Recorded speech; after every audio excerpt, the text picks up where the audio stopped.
الله الرحمن الرحيم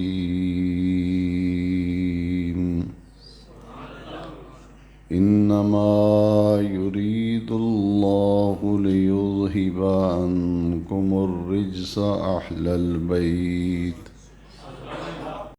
البيت ويطهركم تطهيرا صدق الله مولانا العظيم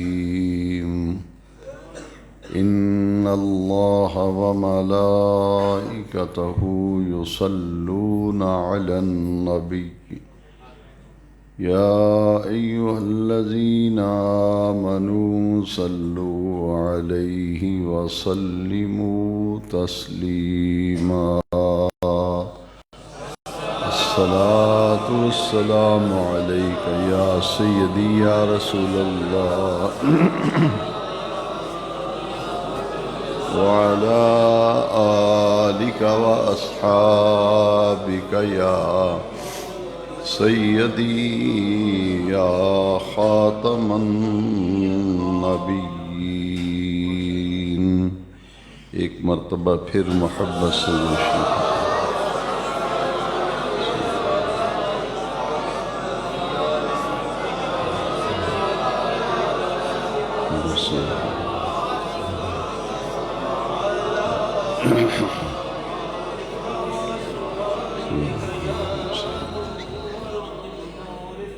سب تعریفیں اس اللہ رب العزت کے لیے ہیں جس اللہ وحدہ لا شریک لہ نے اپنے فضل و کرم کے ساتھ اپنے پیارے محبوب کریم رؤوف الرحیم صلی اللہ علیہ وسلم کے طفیل ہمیں نور ایمان عطا فرمایا.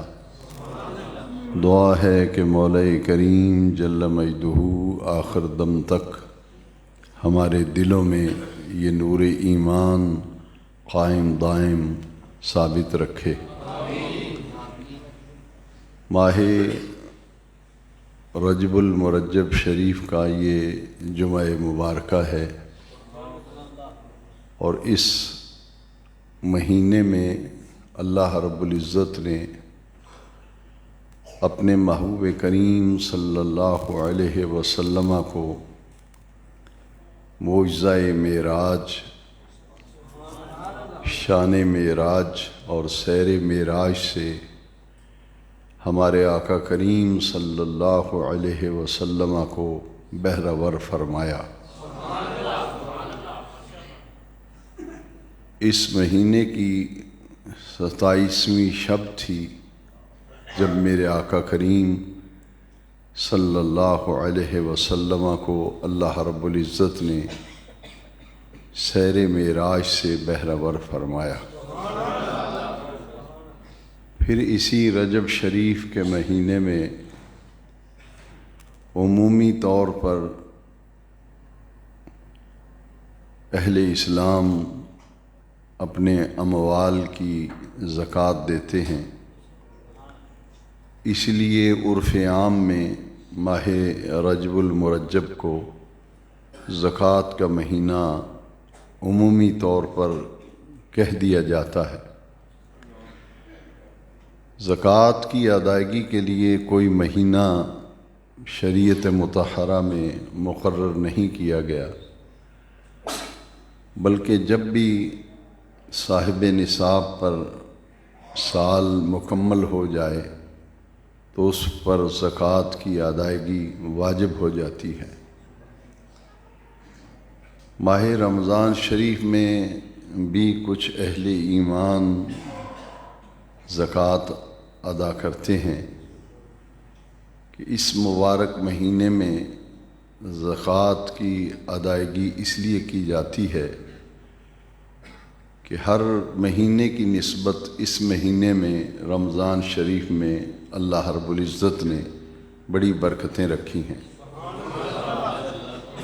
کہ ماہ رمضان المبارک میں ایک فرض کی ادائیگی جو ہے وہ 70 فرضوں کا اجر ملتا ہے. تو چونکہ زکوٰۃ کی ادائیگی فرض ہے، اس لیے لوگ رمضان شریف میں زکوٰۃ نکالتے ہیں تاکہ 70 فرضوں کا ثواب ملے جب ایک فرض ادا کیا جائے گا۔ تو یہ نسبتیں اس مہینے کو حاصل ہیں، اور بھی بہت سے اہم واقعات اس مہینے میں پیش آئے، اور ہر نسبت کا ذکر اپنے اپنے موقع پر خطبات جمعہ میں، دروس قرآن میں یہ سلسلہ چلتا رہتا ہے۔ اور آج ماہ رجب المرجب شریف کی 13 تاریخ ہے، اور آج کا دن جو ہے یہ امیر المومنین نبی کریم صلی اللہ تعالی علیہ وسلم کے انتہائی قریبی، ہر اعتبار سے جنہوں نے نبی کریم صلی اللہ علیہ وسلم کی بارگاہ اقدس سے نمایاں حصہ حاصل کیا، میرے آقا کریم علیہ السلام کا داماد ہونے کا بھی شرف حاصل ہوا، اور حسنین کریمین کے والد ماجد بھی قرار پائے۔ امیر المومنین فاتح خیبر، باب مدینۃ العلم، اخ الرسول و زوج البتول، سیدنا علی ابن ابی طالب کرم اللہ تعالی وجہ الکریم، آپ کی ولادت کا دن ہے۔ عام الفیل کے 30 سال بعد 30ویں سال آپ کی ولادت ہوئی، اور نبی کریم صلی اللہ علیہ وسلم ان کی ولادت کے بعد حضور نے حضرت علی المرتضیٰ رضی اللہ عنہ کو اپنے دونوں ہاتھوں پہ اٹھایا، اور آپ نے دنیا میں پہلی نگاہ حضور کے چہرہ اقدس پہ ڈالی۔ ولادت کے 3 دن تک آپ نے اپنی آنکھوں کو بند رکھا۔ تیسرے دن میرے آقا تشریف لائے تو جیسے ہی حضور نے اپنے دونوں ہاتھوں پہ حضرت علی المرتضیٰ کرم اللہ تعالی وجہ الکریم کو اٹھایا تو انہوں نے اپنی آنکھیں کھول کر حضور کا دیدار کیا۔ حضور نے اپنی انگشت مبارک سے اپنا لعاب دہن مبارک حضرت علی المرتضیٰ رضی اللہ تعالیٰ عنہ وکرم اللہ تعالی وجہ الکریم کو گٹی کے طور پر لعاب دہن شریف عطا فرمایا، اور ان کا نام نامی اسم گرامی علی رکھا گیا، اور آپ کی مبارک کنیت ابو الحسن ہے، اور ایک مبارک کنیت آپ کی ابو تراب ہے۔ حضور نبی کریم صلی اللہ تعالی علیہ وسلم کے فیضان نبوت سے جو وافر حصہ آپ نے حاصل کیا، اس میں سے ایک نمایاں آپ کا لقب ہے کرم اللہ تعالی وجہ الکریم۔ یہ بھی حضور کی بارگاہ اقدس کا فیضان ہے کہ آپ کا یہی لقب 4 دانگ عالم میں معروف ہوا، کرم اللہ تعالی وجہ الکریم۔ ولادت کے بعد حضور نبی کریم صلی اللہ تعالی علیہ وسلم نے حضرت علی المرتضیٰ شیر خدا کرم اللہ تعالی وجہ الکریم کو اپنی آغوش تربیت میں لے لیا تھا، اور حضور ہی کی بارگاہ میں آپ کے کاشانہ اقدس میں حضور کے گھر مبارک میں ہی حضرت علی نے پرورش بھی پائی اور تربیت بھی حاصل کی، کیونکہ حضور نے انہیں اپنی آغوش میں خود ہی لیا اور ان کی پرورش اور ان کی تربیت کی ساری ذمہ داری حضور نے خود اٹھائی۔ اس لیے بچپن سے ہی وہ حضور کی معیت اور حضور کی صحبت، حضور کے قرب میں رہے، یہاں تک کہ دن رات ان کے حضور کے گھر مبارک میں ہی بسر اور گزر ہوتے تھے۔ حضور نبی کریم صلی اللہ علیہ وسلم نے جب اپنی نبوت کا اظہار اور اعلان فرمایا تو اس وقت حضرت علی المرتضیٰ رضی اللہ تعالیٰ عنہ وکرم اللہ تعالیٰ وجہ الکریم نو عمر لوگوں میں سب سے پہلے یہ ایمان لائے تھے۔ نو عمر لوگوں میں سب سے پہلے کلمہ پڑھنے والے حضرت علی المرتضیٰ کرم اللہ تعالیٰ وجہ الکریم ہیں۔ مختلف اقوال ہیں کہ جب حضور نے اعلان نبوت فرمایا تو ان کی عمر مبارک 9 سے 10 سال کے درمیان تھی۔ ہمارے امام اہل سنت اعلیٰ حضرت امام شاہ احمد رضا خان حنفی قادری فاضل بریلوی نور اللہ مرقدہ نے اپنی کتاب میں لکھا ہے کہ جب آپ نے کلمہ پڑھا، ایمان لائے، تو آپ کی عمر مبارک 8 سے 10 سال کے درمیان تھی، یعنی بالکل نوعمر تھے جب حضور پر ایمان لائے۔ تو نبی کریم صلی اللہ علیہ وسلم کے ساتھ ساتھ رہنے اور آپ کے گھر میں پرورش پانے کی وجہ سے حضور کی عادات مبارکہ اور حضور کی طبیعت مبارکہ کا بڑا اثر تھا حضرت حیدر کرار کے مزاج پر اور ان کی طبیعت پر، کیونکہ حضور کی گھر میں پرورش کی وجہ سے شب و روز حضور کے آپ کے سامنے تھے، حضور کی عادات مبارکہ کو دن رات دیکھتے رہتے تھے، اس لیے حضور کی سیرت مبارکہ، حضور کی عادات مبارکہ اور حضور کے طریقہ مبارکہ کا ایک نمایاں عکس تھا جو اللہ تعالیٰ نے حضرت حیدر کرار کو عطا کر دیا تھا۔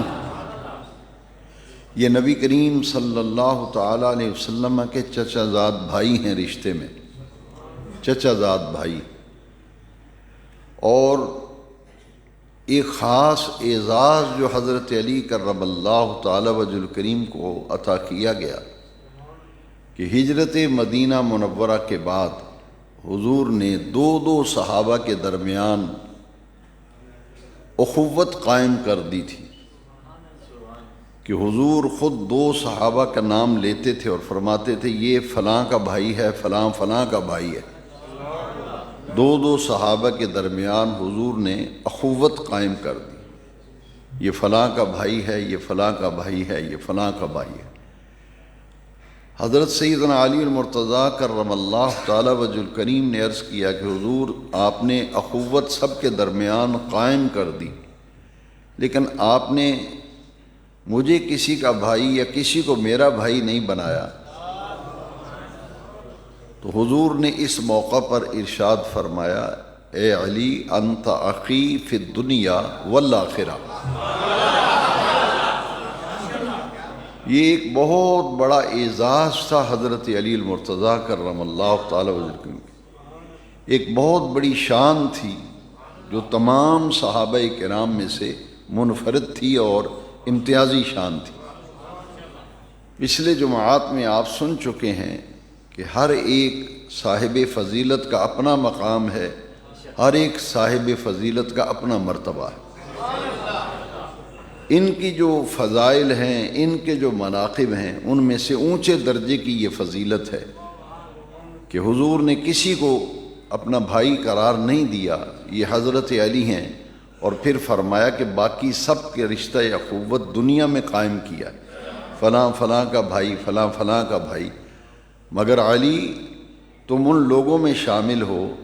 فرمایا انت اخی فی الدنیا والآخرہ، تم ان لوگوں میں شامل ہو جن کو نمایاں فضیلت دی گئی ہے، اور وہ یہ ہے کہ دنیا میں بھی تو میرا بھائی ہے اور آخرت میں بھی تو میرا بھائی ہے۔ انت اخی فی الدنیا والآخرہ۔ اخر رسول یہ بھی حضرت علی کا ایک لقب ہے۔ اخر رسول یعنی حضور نبی کریم علیہ السلام کے بھائی، حضور نے انہیں اپنا بھائی قرار دیا۔ چچا زاد بھائی تو تھے ہی، حضور کے چچا کے بیٹے ہیں، چچا زاد بھائی ہیں، مگر یہ جو فرمایا کہ انت اخی فی الدنیا والآخرہ، یہ ایک منفرد شان تھی جو حضور نے انہیں عطا فرمائی۔ اور پھر تمام صحابہ کرام میں سے حضرت علی المرتضیٰ کرم اللہ تعالی وجہ کریم وہ ہیں جو سرچشمہ ولایت ہیں۔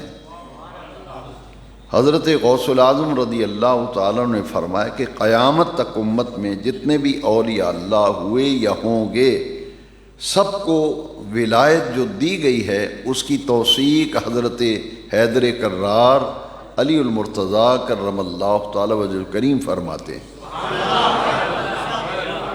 کہ حضور نے جب ان کی ولایت کا اعلان فرمایا تو ایک گاؤں ہے خم اس کا نام ہے، تو حضور حجت الوداع سے جب واپس تشریف لا رہے تھے تو خم ایک گاؤں ہے، وہاں حضور نے تمام حاجیوں کو جمع کیا اور پھر حضور نے وہاں خطبہ ارشاد فرمایا، اور حضرت علی المرتضیٰ شیر خدا کرم اللہ تعالی وجہ کریم کا دست مبارک پکڑ کر حضور نے بلند کیا اور فرمایا من کنت مولاہ فہذا علی مولاہ، فرمایا جس کا میں مولا اس کا علی مولا۔ مشکوٰۃ شریف میں بھی یہ حدیث شریف ہے، من کنت مولاہ فہذا علی مولاہ، جس کا میں مولا اس کا علی مولا، جس کا میں مددگار اس کا علی مددگار۔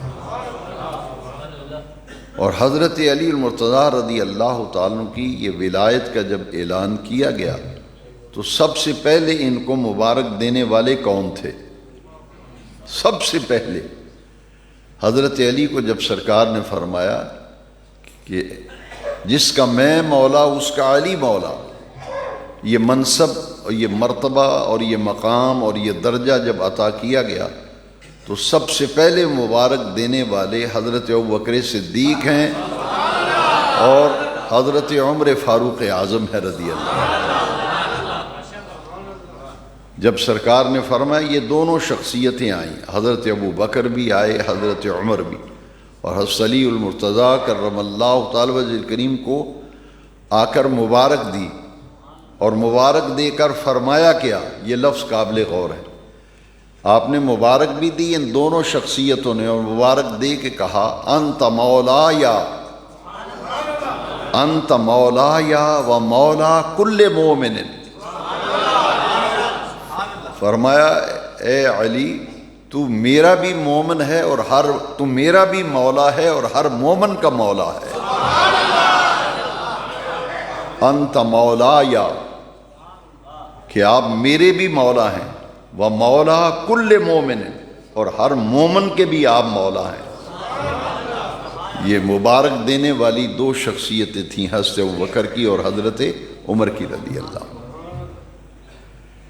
اور پھر نبی کریم صلی اللہ علیہ وسلم نے غزوہ تبوک کے موقع پر، صرف ایک غزوہ ہے جس میں حضرت علی تشریف نہیں لے گئے، وہ غزوہ تبوک ہے، اس لیے کہ حضور کے ساتھ وہ لشکر تبوک پہ جب جا رہا تھا تو مدینہ منورہ میں عورتیں تھیں، بچے تھے، ان کی نگہبانی اور ان کی نگرانی اور نگہداشت کے لیے اور امور خانہ کی نگرانی کے لیے، اہل و عیال کی نگرانی کے لیے اور امور کے لیے حضور نے اپنا نائب مدینہ منورہ میں حضرت علی المرتضیٰ کو مقرر فرمایا تھا۔ باقی سب صحابہ حضور کے ساتھ تبوک پہ گئے تھے، صرف ایک غزوہ ہے جس میں حضرت علی حضور کے حکم سے شامل نہیں ہوئے، باقی تمام غزوات میں حضرت علی رضی اللہ عنہ بنفس نفیس تشریف لے گئے۔ بدر میں بھی اور احد میں بھی آپ نے جہاد کیا اور بہت سے لوگوں کو آپ نے واصل جہنم کیا، اور اپنی تلوار اور اپنی شمشیر کے جوہر مختلف غزوات میں حضرت علی کرم اللہ تعالی وجہ الکریم نے دکھائے۔ میرے آقا کریم صلی اللہ علیہ وسلم نے جب حضرت علی کو مقرر کیا تو حضرت علی کے دل میں جہاد کا جو جذبہ اور شوق تھا، اس کی بنیاد پر آپ نے فرمایا کہ حضور مدینہ شریف میں تو عورتیں ہیں، بچے ہیں، آپ نے مجھے ان کا نگران مقرر کر دیا ہے۔ اور جو تمنا تھی جہاد پہ جانے کی، اس کا اظہار کیا۔ تو حضور نے اس موقع پر حضرت علی کے فضائل میں سے اور آپ کی شان میں سے بلند ترین وہ جملے ہیں جو حضور نے اس موقع پہ ارشاد فرمائے جب غزوہ تبوک پر حضور نے حضرت علی المرتضیٰ کو مدینہ منورہ میں اپنا نائب مقرر کیا تھا۔ حضور نے فرمایا اما تردا، اے علی کیا تو اس بات پہ راضی نہیں ہے کہ تیری میرے ساتھ وہ نسبت ہو جو حضرت ہارون علیہ السلام کو حضرت موسیٰ سے نسبت ہے؟ تمہارے اندر جو جہاد پہ جانے کا ایک جذبہ ہے، ایک تڑپ ہے، اس کی بنیاد پر تم مجھے کہہ رہے ہو کہ عورتوں اور بچوں کی نگرانی آپ مجھے سپرد کر رہے ہیں، میں بھی جہاد پہ جانے کی جذبہ اور تڑپ رکھتا ہوں۔ تو حضور نے یہاں بھی ارشاد فرمایا کہ حضرت موسیٰ کلیم اللہ 40 دن کے لیے جب کوہ طور پہ تشریف لے گئے تھے تو اپنے بھائی حضرت ہارون علیہ السلام کو اپنا نائب مقرر کر گئے تھے۔ تو فرمایا اے علی تیری میرے ساتھ وہ نسبت ہے جو حضرت موسیٰ علیہ السلام کے ساتھ حضرت ہارون کی نسبت تھی، کہ وہ 40 دن کے لیے طور پہ گئے تھے تو حضرت ہارون کو اپنا نائب بنا گئے تھے۔ میں بھی تمہیں اپنا نائب بنا کے جا رہا ہوں۔ انتا منی بمنزلت موسیٰ و ہارون، فرمایا تمہارے میرے درمیان وہ تعلق ہے جو حضرت موسیٰ اور حضرت ہارون کے درمیان تھا۔ تو حضرت ہارون چونکہ نبی تھے، حضرت ہارون اللہ کے نبی تھے، تو حضور نے اسی موقع پہ فرمایا فرق صرف اتنا ہے کہ میرے بعد قیامت تک کوئی نبی پیدا نہیں ہوگا۔ اب میرے بعد نبی کوئی نہیں، لیکن میرا نائب اور میرا تیرا تعلق و رشتہ جو ہے وہ حضرت ہارون اور حضرت موسیٰ والا رشتہ ہے۔ تقابل کرنا یا ایک دوسرے کی شان کو تولنا اور ناپنا جو ہے، یہ ایمان اور دین کے تقاضے اس کی اجازت نہیں دیتے۔ بس ایک اصول ذہن میں رکھ لیں کہ جس کو جو مرتبہ دیا گیا وہ اس کی شان ہے، جس کو جو مقام دیا گیا وہ ان کی شان ہے۔ تو یہ کسی اور کے لیے تو حضور نے نہیں فرمایا، یہ صرف حضرت علی کے لیے فرمایا، جو کہ جامع ترمذی میں تو وہاں حکمت کے لفظ ہیں، انا مدینۃ الحکمت وعلی بابھا، انا دار الحکمت وعلی بابھا، میں حکمت کا گھر ہوں، علی اس کا دروازہ ہے، میں حکمت کا شہر ہوں، علی اس کا دروازہ ہے۔ اور طبرانی کے اندر جو حدیث شریف ہے اس میں لفظ ہیں انا مدینۃ العلم وعلی بابھا، میں علم کا شہر ہوں، علی اس کا دروازہ ہے۔ تو یہ خصوصیات ہیں، یہ امتیازی شانیں ہیں جو حضور نے مختلف ہستیوں کے بارے میں فرمائی ہیں۔ پھر آپ جانتے ہیں کہ حضرت سیدنا علی المرتضیٰ رضی اللہ تعالیٰ عنہ یہ حضور کے داماد ہیں، سیدہ خاتون جنت فاطمۃ الزہرا سلام اللہ علیہا کا عقد مبارک جو ہے وہ حضور نے حضرت علی کے ساتھ کیا تھا۔ اور نبی کریم علیہ السلام کے جو دوہرے داماد ہیں حضرت عثمان غنی ذی النورین رضی اللہ عنہ، وہ غزوہ بدر میں شامل نہیں ہوئے۔ یہ آپ سن چکے ہیں پہلے کہ غزوہ بدر میں حضرت عثمان رضی اللہ عنہ نہیں گئے تھے، کیونکہ حضور نے انہیں خود فرمایا تھا کہ آپ کی زوجہ محترمہ علیل تھیں، بیمار تھیں، تو حضور نے فرمایا کہ تم ان کی تیمارداری پہ مامور رہو گے، کیونکہ میرے آقا کریم جانتے تھے کہ اسی دوران ان کا وصال ہوگا میری صاحبزادی کا، اس لیے حضور نے ان کی ڈیوٹی لگائی کہ آپ بدر میں نہیں جائیں گے، آپ وہیں رہیں گے۔ لیکن جب مال غنیمت تقسیم ہوا تھا بدر کا، تو حضور نے پھر حضرت عثمان غنی رضی اللہ تعالیٰ عنہ کا حصہ رکھا تھا مال غنیمت، کیونکہ حضور کے حکم کی تعمیل میں نہیں گئے تھے۔ مال غنیمت میں سے حصہ بھی ملا اور پھر حضور نے انہیں بدری صحابہ میں شامل بھی فرمایا۔ اسی طرح حضرت علی رضی اللہ تعالیٰ عنہ وہ ہیں، یہ دونوں پیش نظر رکھیں، کیونکہ اپنے ایمان اور عقیدے کی حفاظت، مختلف شکوک و شبہات لوگ پیدا کرتے ہیں۔ وہاں حضرت عثمان بدر میں نہیں گئے تھے کیونکہ حضور نے حکم دیا تھا، یہاں تبوک میں حضرت علی کو حضور نے نہیں جانے دیا، ارشاد فرمایا کہ تم یہاں مدینہ شریف میں میرے نائب ہو، تمام امور جو ہیں میں تمہارے سپرد کر کے جا رہا ہوں۔ اور یہ حضور جس کو جو منصب عطا کر دیں، تو حضور نے اپنا مسلح کس کے سپرد کیا؟ حضرت عبداللہ ابن مکتوم رضی اللہ عنہ، جو ایک نابینا صحابی تھے۔ حضرت عبداللہ بن ام مکتوم یہ ایک نابینا صحابی تھے نبی کریم علیہ السلام کے۔ جب حضور تبوک پہ تشریف لے گئے تھے تو حضرت علی کو مدینہ شریف میں اپنا نائب بنایا اور حضرت عبداللہ ابن مکتوم کو اپنے مسلح پہ کھڑا کیا اور ارشاد فرمایا کہ تم امامت کراؤ گے، نماز پڑھاؤ گے میری عدم موجودگی۔ تو جس کے لیے میرے آقا کریم نے جو منصب فرما دیا وہی ان کی شان ہے، وہی ان کا مقام ہے۔ پھر حضرت علی کرم اللہ تعالی وجہ الکریم ہر جہاد میں شامل رہے، بلکہ بدر کے اندر آپ دیکھیں کہ غزوہ بدر میں حضرت علی رضی اللہ تعالیٰ عنہ وہ شخصیت ہیں کہ جب مکے کی قریش جو حضور سے لڑنے کے لیے آئے تھے تو انہوں نے چیلنج کیا تھا کہ ہم تو چودھری لوگ ہیں، بڑے لوگ ہیں، ہمارے مقابلے میں یہ کسان اور چھوٹی قوموں کے لوگ آتے ہیں۔ انہوں نے جب للکارا تھا کہ کون ہے جو بنو ہاشم خاندان کا ہمارا مقابلہ کرے، تو حضور نے پھر اس موقع پر فرمایا بنو ہاشم سے کہ تم میں سے کون ہے جو جائے گا؟ تو حضرت علی تھے اور حضرت حمزہ تھے جو تلواریں لے کر نکل آئے تھے۔ اور پھر حضرت علی المرتضیٰ شیر خدا رضی اللہ تعالیٰ عنہ نے نامی گرامی مکے کے ان قریشیوں کو تہہ تیغ کیا تھا، اپنی تلوار سے ان کو جہنم رسید کیا تھا۔ وہاں بھی آپ نے جوہر دکھائے، اور احد کے میدان میں تو یہ معاملہ تھا کہ جب مسلمانوں نے نبی کریم علیہ السلام کے ایک فرمان سے غفلت برتی کہ جبل رمات پر جب 50 تیر انداز مقرر کیے تھے کہ تم نے کسی حالت میں فتح ہو جائے، شکست ہو جائے، کچھ معاملہ ہو جائے، اس درے کو نہیں چھوڑنا۔ لیکن ہوا کیا کہ جب دشمن بھاگ گیا اور فتح حاصل ہوئی تو وہ درے سے لوگ نیچے اتر آئے، وہ مال غنیمت جمع کرنے لگے۔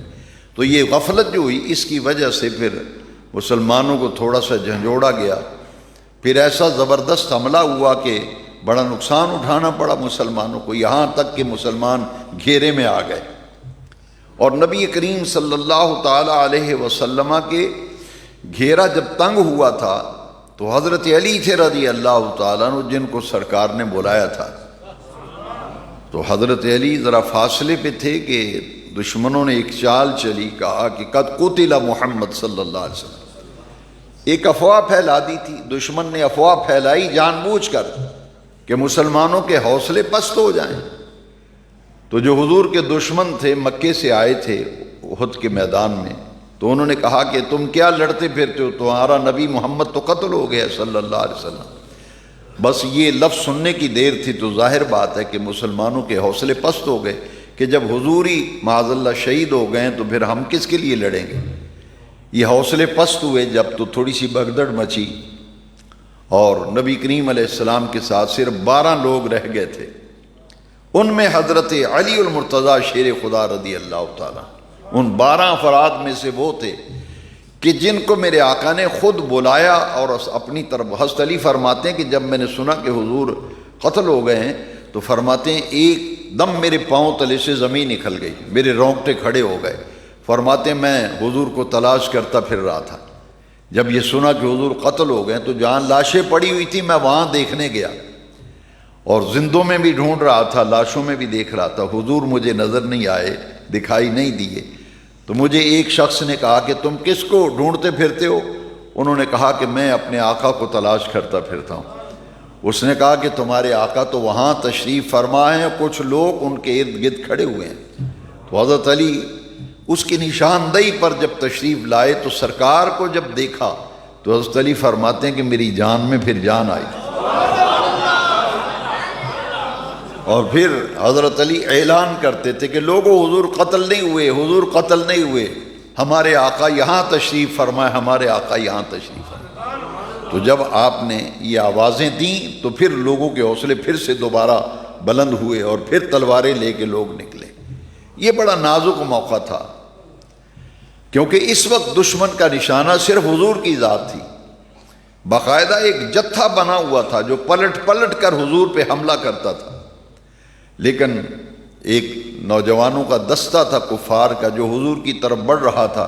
حضرت علی فرماتے ہیں کہ میں تلوار اور تیر لے کر حضور کے سامنے کھڑا ہو گیا تھا اور میں مقابلہ کرتا تھا کہ کوئی شخص حضور کے دشمن قریب نہ آنے پائے، اور اس میں اللہ تعالیٰ نے حضرت علی کے ہاتھوں وہ عظیم منظر پھر صحابہ کرام نے اپنی آنکھوں سے دیکھا کہ دشمن کو دور دور دھکیل دیا تھے حضرت علی رضی اللہ تعالیٰ۔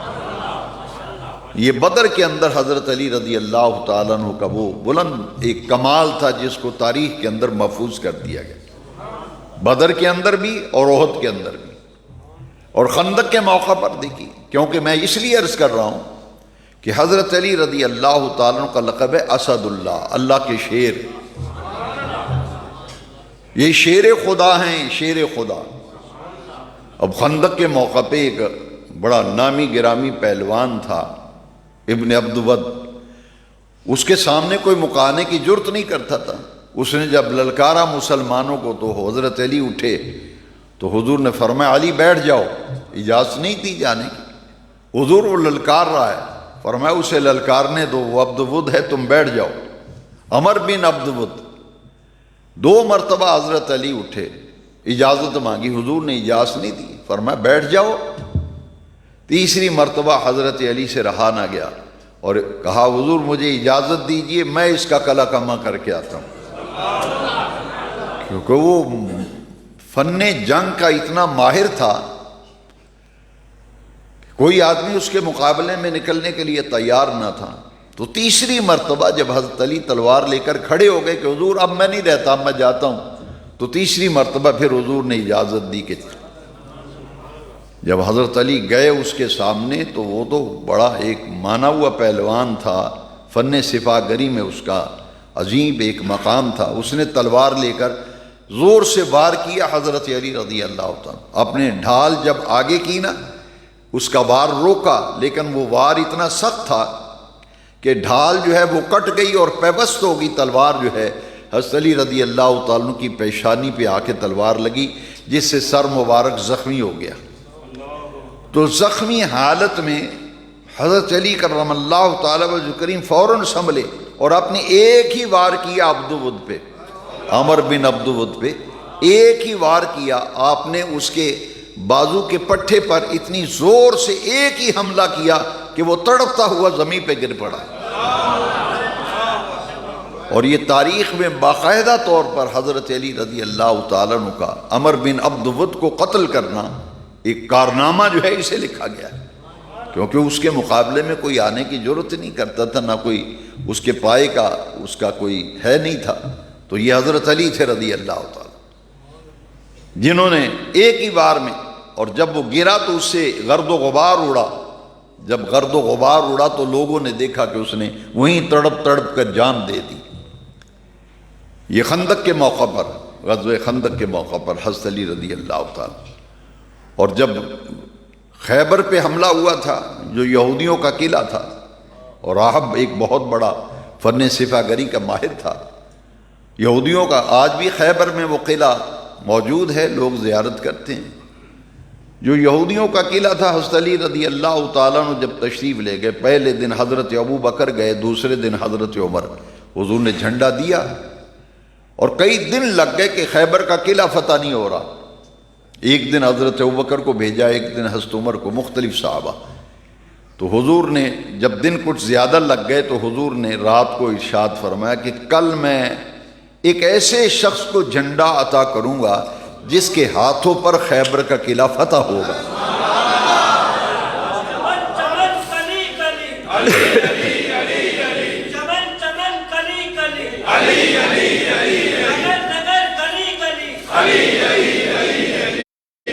اور صحابہ ساری رات حیران اور پریشان دیکھتے رہے کہ کل دیکھے وہ کون خوش نصیب ہے۔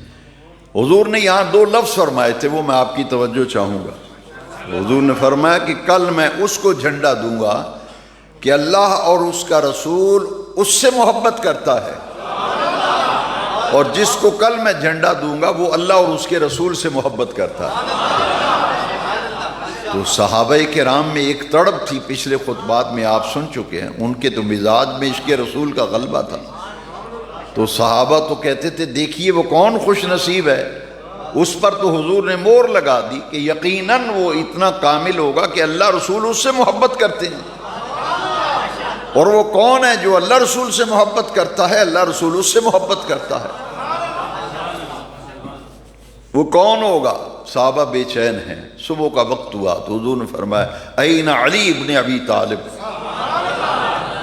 این علی ابن ابی طالب، علی بن ابی طالب کہاں ہیں؟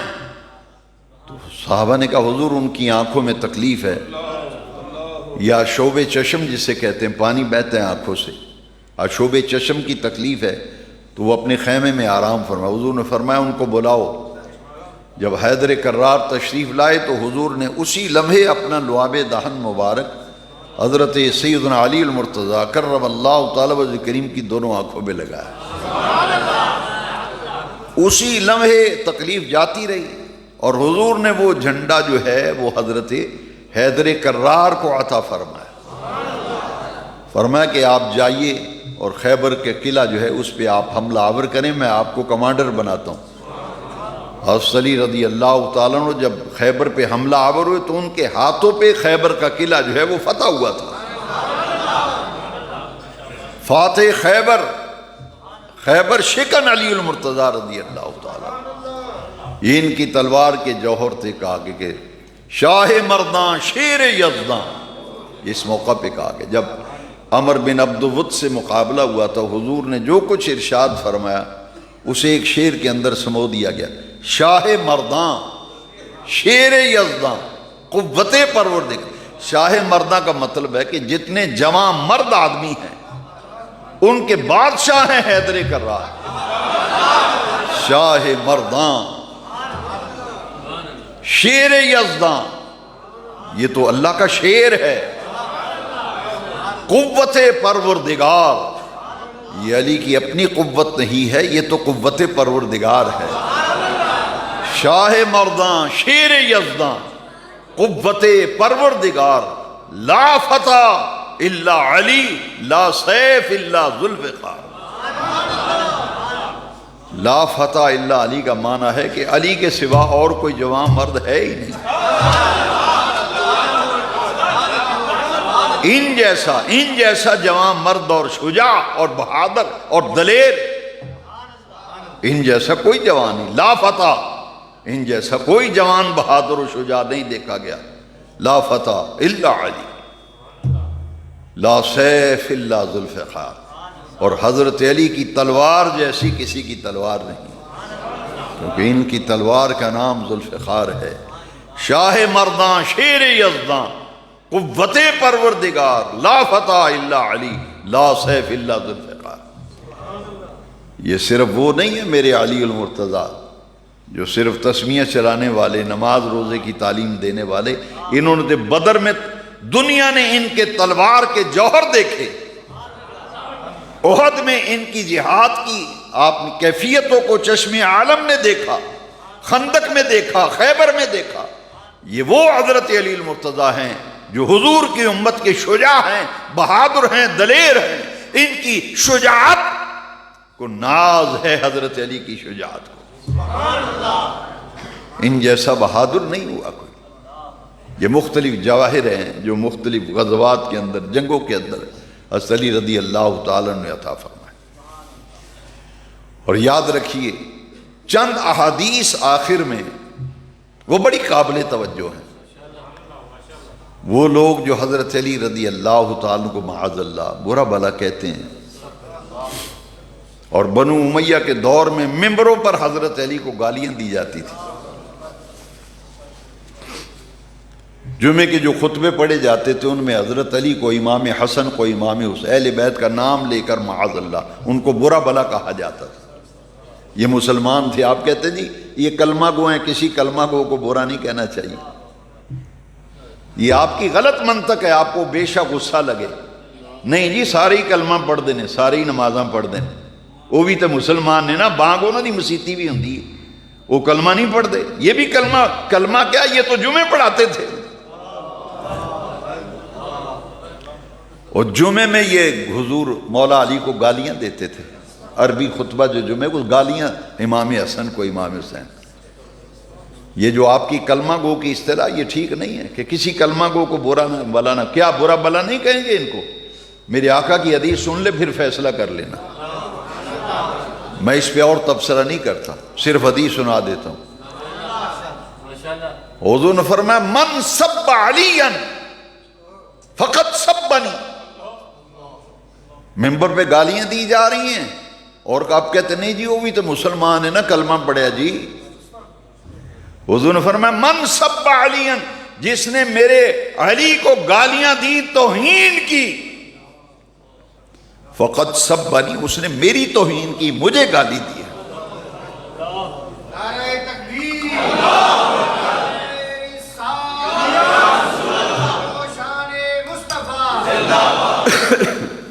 حضور کی حدیث ہے من سب علیاً، یاد کیا کرو حدیثیں، مختصر لفظ ہے، من سب علیاً فقط سبنی، جس نے میرے علی کو برا بلا کہا، جس نے میرے علی کی توہین کی، اس نے میری توہین کی۔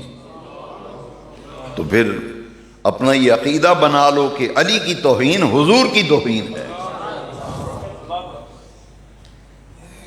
اور پھر حدیث شریف ہے، حضور نے فرمایا مومن اور منافق کی پہچان حضور نے بتائی۔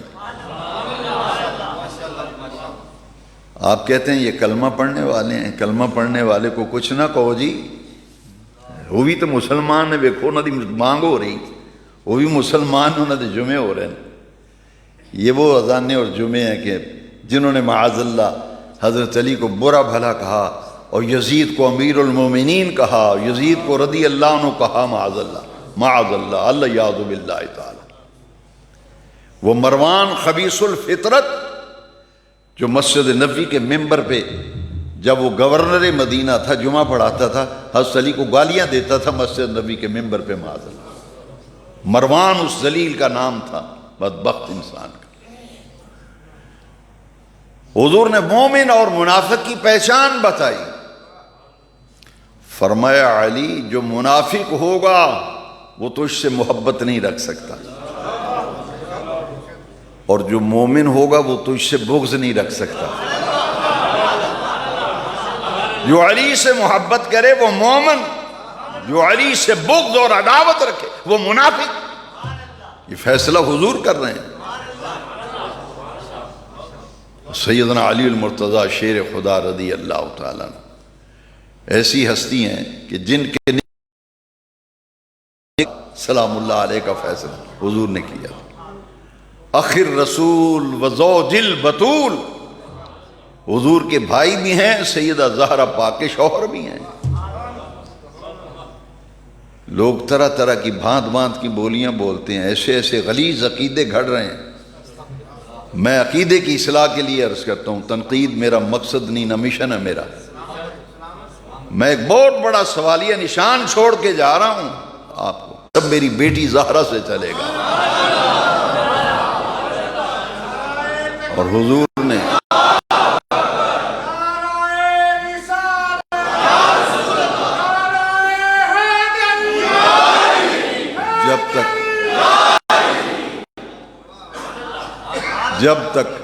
جب تک زہرا پاک حضرت علی کے نکاح میں تھی تو حضور نے تو انہیں پابند کر دیا تھا کہ علی تم دوسرا نکاح نہیں کر سکتے۔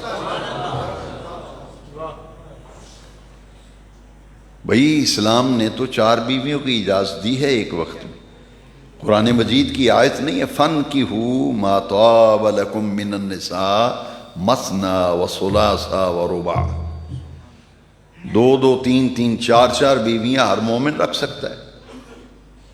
فَإِنْ خِفْتُمْ أَلَّا تَعْدِلُوا فَوَاحِدًا، اگر ان کے درمیان عدل نہیں کر سکتے تو پھر ایک ہی بیوی رکھو۔ ان کے درمیان عدل کرنا کو آسان ہے، تو حضور نے فرمایا کہ جب تک تمہارے نکاح میں زہرا ہیں تم دوسرا نکاح کر سکتے تو باقی ساری شادیاں نکاح حضرت علی نے زہرا پاک کے وصال کے بعد کی.